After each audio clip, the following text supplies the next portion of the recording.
how's it going, people? And welcome to another episode of I Speak. And in today's video, I want to talk about how today sometimes you don't want to do the things that you want to do, and sometimes you want to do the things that you want to do, and sometimes you don't even know what you want to do, and sometimes it's like, what the hell am I even doing in this world, you know? No, but for real, what I really wanted to talk about was how sometimes we feel the need as human beings to become tribalistic and form some tribes and be part of a bigger group than ourselves. So this may be represented in groups such as Christianity, and maybe represented in groups such as right, or the left, communists, fascists. It can be represented by groups such as sport events, sport clubs. It can be represented by a magnificent array of spectrum. The spectrum is very large. And why do human beings have, at the end of the day, this tribalistic need to be part of something bigger than themselves?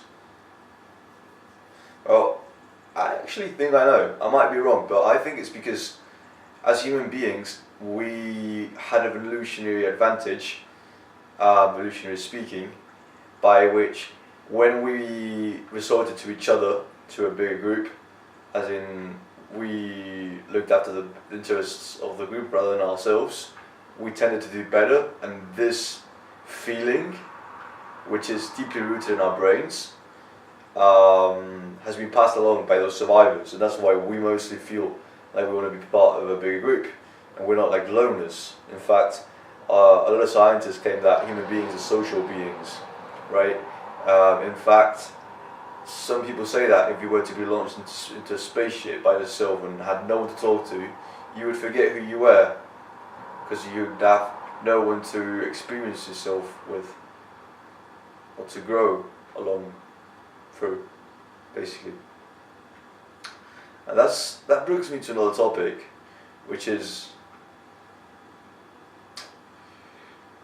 how, even though we are tribalistic, and you know, there's so many conflicts in the world, and so many people have died due to religion or ethnicity or this and that. You know, like for example in Israel, like the Jews are getting killed by the Muslims, and the Muslims are getting killed by the Jews, and the Sunnis, which is I think the Muslim religion Islam is divided into two sects and two groups. There's the Sunnis and the Shias. So the Sunnis hate the Shias, and the Shias hate the Sunnis. And it's totally awful, but at the same time I think that every human being has the capacity to be a benevolent being, to be a compassionate being, and to be a friendly being. And it's just up to us to bring these things out of us. Not just that, but I would say that culturally, cultures play a big role in bringing out these emotions which are intrinsically natural to every single human being. The same thing goes along for characteristics as like anger or hatred or jealousy. They're as much intrinsic to human beings as benevolence, compassion, gratefulness are. So how can cultures emancipate and make a catalyst out of these emotions and repress the other ones as much as possible, without necessarily inflicting people's liberties and freedoms, right? Well, there's no perfect answer, and I do believe that there's better cultures than other cultures, and throughout these cultures do have general genetic repercussions on human beings, but at the same time I believe that human beings have a tremendous amount of potential to change themselves and become amazing at many things. But I do believe, for example, Asians are better at numbers, genetically, like even genetically. Their mathematical skills have been researched and studied, and they do possess the best mathematical analytical skills in the whole world. And that's fine, that's really good.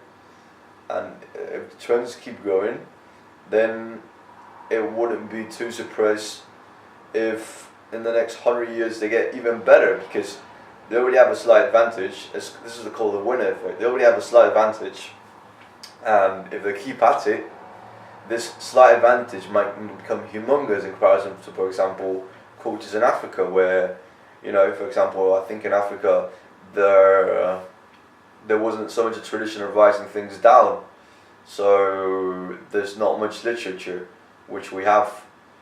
But that is also true, for example, for Socrates, who was Plato's mentor, Plato's mentor was Aristotle's mentor.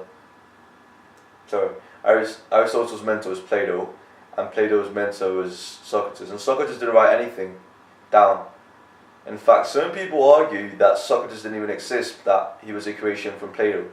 We'll never know that. And the reason because of this is because Socrates didn't write anything down. Like, most of what we have from Socrates came down from Plato, right? So the ability to write in cultures, right? The ability to have a vocabulary, not just a vocabulary to express itself, but a written set of rules, massively accelerated the rate at which humans could learn things, and